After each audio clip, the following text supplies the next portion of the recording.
Hey everybody, welcome to the Finer Things, the show where we examine games for their artistic value. As always, I'm your host, Quinn Foose. Today's episode marks the end of this season of Gentoo and the Finer Things, so to celebrate, we're doing something different. Instead of focusing on one title, today we will briefly cover my top 5 games that we have covered here on the Finer Things in fall of 2019. As a quick disclaimer, I'm basically choosing these games based on my personal preference and enjoyment. Get ready because we're about to jump into Foose's top 5 finest things.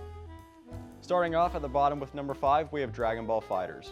I had to include this game on the top 5 because I just love Dragon Ball too much.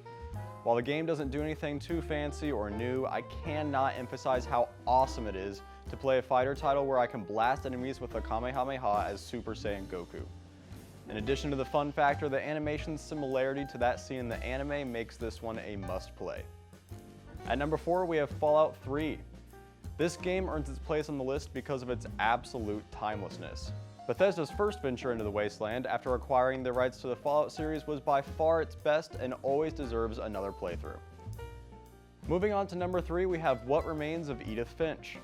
By now you all know that I don't get into indie games all that often, but when I do, I always genuinely enjoy myself.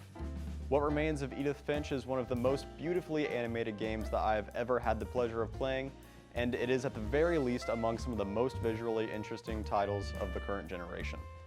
Matched with a sad but sweet emotional journey, this story is one that no one should miss out on.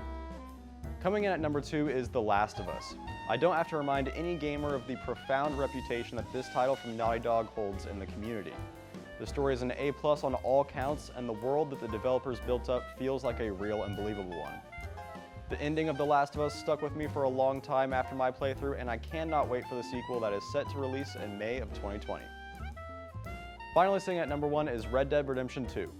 I waited so long for this game to come out. There's really nothing like solid revolver gameplay in a Wild West setting, and only Rockstar Games has been able to deliver on that. The title's immersion is the best that it could be, with great visuals, incredible sound design and audio tracks, and a visceral narrative. Don't short yourself by missing out on Red Dead Redemption 2 this console generation, cowboys. Alright everyone, that was Foose's top 5 finest things. Thank you for joining me today on the Finer Things. I hope you enjoyed the countdown. Thanks for watching.